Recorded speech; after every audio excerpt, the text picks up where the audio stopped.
Angelica Politaros. No, not at all. Garnet Valley, Pennsylvania. Hi. Republican who voted for President Trump last time. Thank you, George. Thank you, Vice President Biden. Nice to meet you. What's your view on the crime bill that you wrote in 1994, which showed prejudice against minorities? Where do you stand today on that?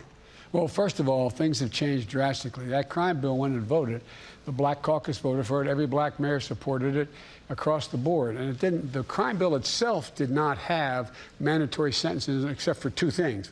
It had 3 strikes and you're out, which I voted against in the crime bill, but it had a lot of other things in it that turned out to be both bad and good.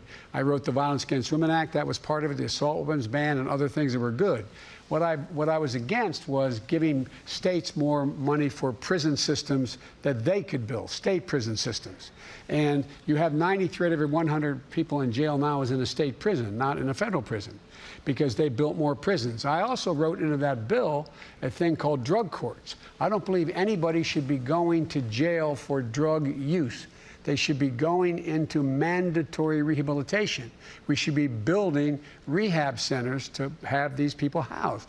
We should wipe out, we should decriminalize marijuana, wipe out the record so you can actually say in honesty, you ever been arrested for anything? You can say no, because we're going to pass a law saying there is no background that you have to reveal relative to the use of marijuana.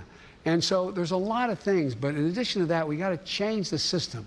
I joined with a group of people in the House to provide for changing the system from punishment to rehabilitation.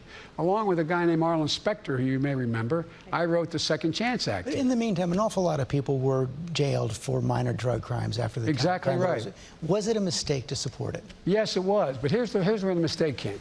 The mistake came in terms of what the states did locally.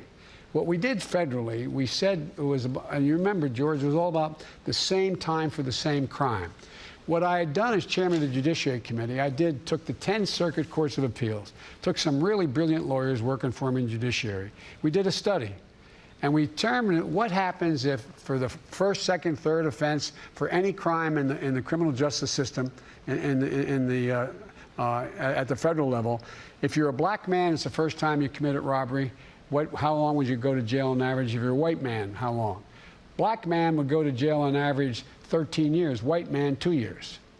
I go down the list of every single crime.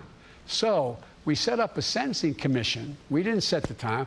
Every single solitary maximum was reduced in there. But what happened was it became the same time for the same crime. So it said you have to serve between 1 and 3 years. It ended up becoming much lower. Black folks went to jail a lot less than they would have before, but it was a mistake. Let me ask another follow-up on the crime bill. It also